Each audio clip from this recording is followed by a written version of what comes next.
Have you ever found yourself in a situation where you just couldn't trust someone you deeply loved, even when your very life depended on it?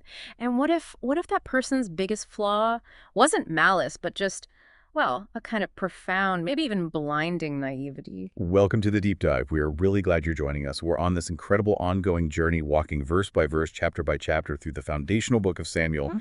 And today we are plunging right into chapter 20, a truly pivotal moment, really. It shifts the whole narrative. Absolutely. This chapter, we're calling it The Eras Beyond. It's not just some historical account from, thousands of years ago. As we'll hopefully uncover, it feels like a divinely encoded message, for the future even, offering some pretty profound guidance, I think, for leadership, loyalty, discernment in our own lives. Here, David really starts to emerge, not just as a historical king, but maybe as something more, a messianic figure, chosen by God, utterly devoted to Israel's success, its future, and willing to make these agonizing sacrifices, even his deepest relationships, it seems, for the sake of the mission. It's powerful stuff.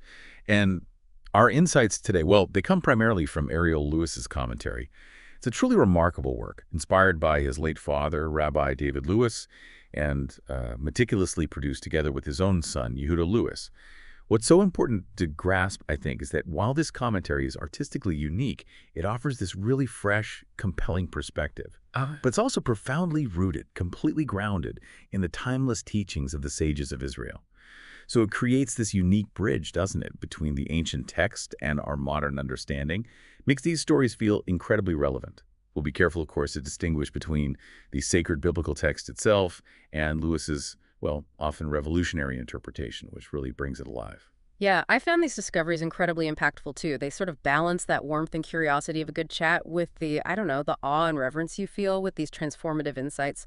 What was one insight from Ariel Louis that really perhaps surprised you in this chapter? It's the way he unpacks Jonathan's naivety and David's almost blunt assessment of it. That really stood out. It's not often you see such a raw look at the cost of being maybe too innocent in a really dangerous world. That's a perfect lead-in. Let's dive into the setup, David's distrust and Jonathan's naivety. So we pick up right after David has fled Naioth, barely escaping Saul, right? And he confronts Jonathan, his closest friend, with this stark question. It's in 1 Samuel 20, verses 1-3. What have I done that he seeketh my life? Now, Ariel Louis reveals David's determination here. He wasn't just asking for pity, apparently. He was demanding clarity. He needed to know his enemies, understand where potential security leaks might come from, to protect himself. His future mission, it's very pragmatic, almost tactical, a demand for truth. Yeah, and Jonathan's immediate response, you see it right there in the text, it's denial. Almost incredulous, isn't he? He claims his father hides nothing from him. Far from it, thou shalt not die. Behold, my father doeth this nothing, either great or small, but that he discloseth it unto me. Basically, why would he hide this? But this is precisely where Ariel Louis offers a profoundly significant insight, especially on David's sworn statement in verse 3. David is incredibly direct, painfully honest with his friend. He basically tells Jonathan, look, hey, I cannot trust you because I can't determine whether you're playing the fool out of loyalty to your father or whether your naivety is just blinding you to his hostility towards me. In which case, he says, your naivety will get me killed as well. I mean, can you imagine hearing that from your closest friend? It's brutal, a brutal truth, and it clearly struck Jonathan very deeply. It sounds incredibly harsh, doesn't it, for David to be so distrustful of Jonathan, especially after everything they've been through, their bond. Couldn't he have been, a bit more gentle? But Lewis's commentary makes you realize David's life and this divine mission, it felt like it was all on the line. Maybe he felt he couldn't afford gentleness. He needed clarity, pure and simple. Jonathan, then, hurt and desperate, asks David what he can do. How can he help? Hoping to prove his trustworthiness. He says, what doth thy soul desire that I should do it for thee? For I will give my life to help you. And David's response, at least according to Lewis's interpretation, is just heartbreaking in its honesty. He essentially says, you cannot help me, and I cannot trust you, unless you can shake off your childlike naivety. Only then, David implies, will I at least not be threatened by suspicions from you too. It's such a blunt assessment of Jonathan's, character flaw, a painful revelation delivered by the person who knows him best. David then proposes his critical test. He'll hide, Jonathan observes Saul's reaction when David's seat is empty at the new moon feast. It's not about convincing Jonathan with words anymore, is it? It's about letting Jonathan see the undeniable truth for himself. Right. But even with this elaborate plan set up, David is still deeply suspicious. You can really feel his constant vigilance. He presses Jonathan again in verse 10.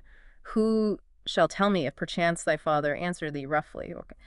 And what if, he pushes, what if we are being followed right now and you don't even know it and your father's using you as bait to catch me? That raises such a huge question, doesn't it? How can you ever truly trust someone when the stakes are life and death? Especially when your friend might completely unwittingly be a dangerous liability just because of their own blind spots. It's the ultimate test, really. Discerning genuine loyalty from unwitting danger. So the plan unfolds. We get to the test, the new moon and the unveiling of Saul's malice. David hides in the field. The new moon feast begins. David's seat is obviously empty. And initially, Saul holds his peace on the first day, maybe thinking, hoping. David's just ritually unclean, right? An excusable absence. Yeah, but that fragile hope is just completely shattered. On the second day, Saul's anger just erupts. He demands to know why David isn't there. He asks Jonathan, "Wherefore cometh not the son of Jesse to the meal, neither yesterday nor today?" Jonathan offers the prearranged excuse. David asked leave to go to Bethlehem for a family sacrifice. And this is where Ariel Louis delivers a really powerful insight. He says Saul's rage is so immense, so overwhelming, that he can no longer hide his true intentions towards David in front of Jonathan. This isn't just a quick flash of temper, Louis suggests. It's the total unmasking of his malicious intent. Right there, before his own son's eyes. Saul blasts Jonathan, calls him a son of perverse rebellion, declares David deserved to die. It's shocking, horrifying, not just for us reading it, but imagine being Jonathan, forced to confront this chilling reality that pure malice could just override family bonds like that. And then, the truly horrifying moment. Saul casts his spear at Jonathan to kill him. This act, Ariel Louis explains, this is how Jonathan knew that it was determined of his father to put David to death. It's not just about David anymore, is it? It's Jonathan's own life being threatened by his father's madness, his inability, maybe, to see the truth until it's literally aimed at him. Can you imagine being Jonathan in that moment, seeing your father, your king, try to kill your best friend, and then you? It's a complete shattering of his world, isn't it? Jonathan then rises in fierce anger, refuses food. He's profoundly grieved. Lewis's commentary on Jonathan's grief really brings this home powerfully.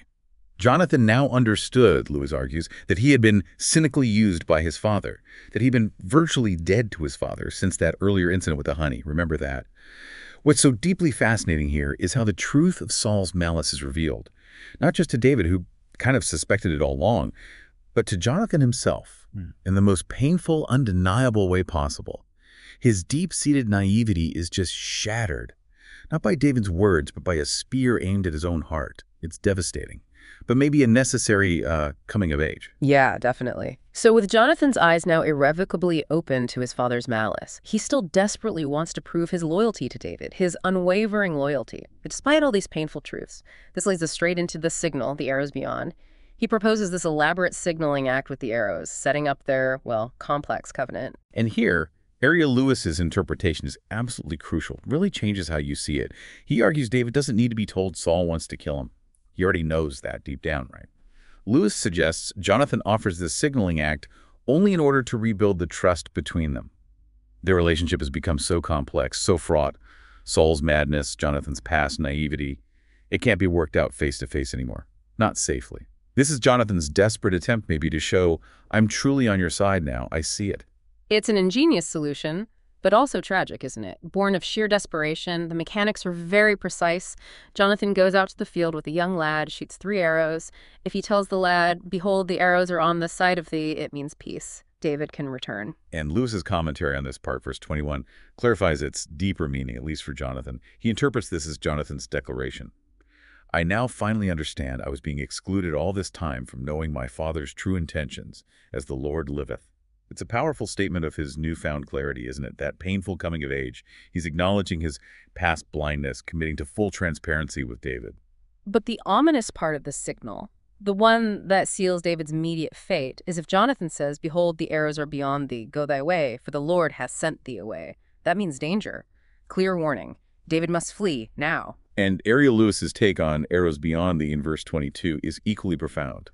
It really shows Jonathan's complete transformation. It signifies Jonathan accepting the full, hard reality. Although I do not have evidence of being excluded, Lewis interprets him as saying, nevertheless I might be so, therefore I have a possible threat to you.